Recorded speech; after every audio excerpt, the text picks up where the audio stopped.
මේ පාර අම්මයි තාත්තයි අයර්ලන්ඩ් ආවට පස්සේ අපි මුලින්ම එයාලව එක්කගෙන ගියේ කෙරි කියන ප්‍රදේශයට.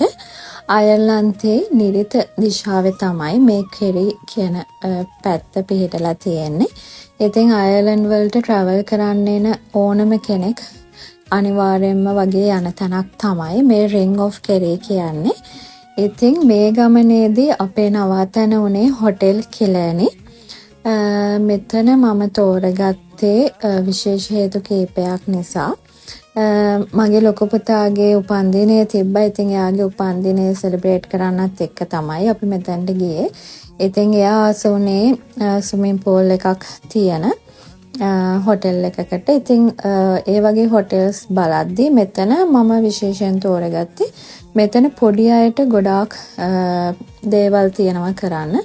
ඉන්ඩෝර් ප්ලේ ඒරියා එකක් තියෙනවා. ඒ වගේම අවුට්ඩෝර් ප්ලේ ඒරියා එකක් තියෙනවා. මූවි තියේටර් එකක් තියෙනවා. ඒ වගේම සමර් එකේදී පොඩි අයට එක එක ප්‍රෝග්‍රෑම්ස් ඉවෙන්ට්ස් ඒගොල්ලෝ හොටෙල් එකෙන් arrange කරලා තිබුණා. ඉතින් ඒ නිසා තමයි මම මෙතන තෝරගත්තේ.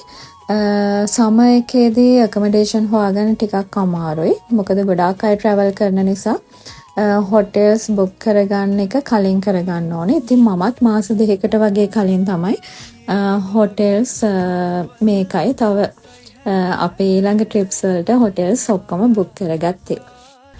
බ්‍රෙක්ෆාස්ට් බුෆේ එකක් තිබුණේ. ඉතින් ගොඩාක් වේරියේෂන්ස් තිබුණා කෑමවල. ඉතින් හරිම රසයි. ඒ වගේම මේ හොටෙල් එකේ ෆැසිලිටිස් ගොඩක් හොඳයි. ඒ වගේම චෙකින් වෙන්න තියෙන්නේ හවස 4ට, චෙක් අවුට් වෙන්න තියෙන්නේ පහෝදා 11ට. ඉතින් ඇත්තටම මේ ටයිම් එක ඇතුලේ අපිට ටයිම් එක මදි වුණා මේ තිබුණ ඉවෙන්ට්ස් ඔක්කොම කරගන්න. පොඩි අයට විශේෂයෙන් ඒගොල්ලෝ වයස් කාණ්ඩවලට බෙදලා තිබුණා පොඩි දරුවන්ව. ඒ හැම වයසකම කට්ටියට මේ සමය එකේදී එක එක ඉවෙන්ට්ස් තියෙනවා. ඉතින් ඒක තමයි විශේෂය මම දැක්කේ.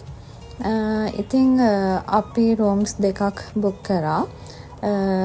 ඩබල් බෙඩ් එකක් සහ සිංගල් බෙඩ් එකක්. ඒ අපි ගත්ත රූම්ස් දෙකේම තිබුණා. ඉතින් ලොකු ස්පේස් එකක් තියෙනවා රූම්ස් වලත්. ඒ වගේම මේකේ වෙනම ටීන් ප්ලේ ඒරියා එකක් තියෙනවා. ඉතින් ඒකට නම් අපි කොයින්ස් අරගෙන යන්න ඕනේ. කොයින්ස් වලට විතරයි ඒ මැෂින්ස් එහෙම ඔක්කොම වැඩ කරන්නේ. ඉතින් ඒ වගේම අපේ පුතාගේ උපන්දිනයට ඒගොල්ලෝ ස්වීට් ප්ලේට් එකක් එව්වා. ඊට අමතරව බර්ත්ඩේ කේක් එකක් සහ ෆ්‍රී ඩ්‍රින්ක් එකක් ඒවලා තිබුණා.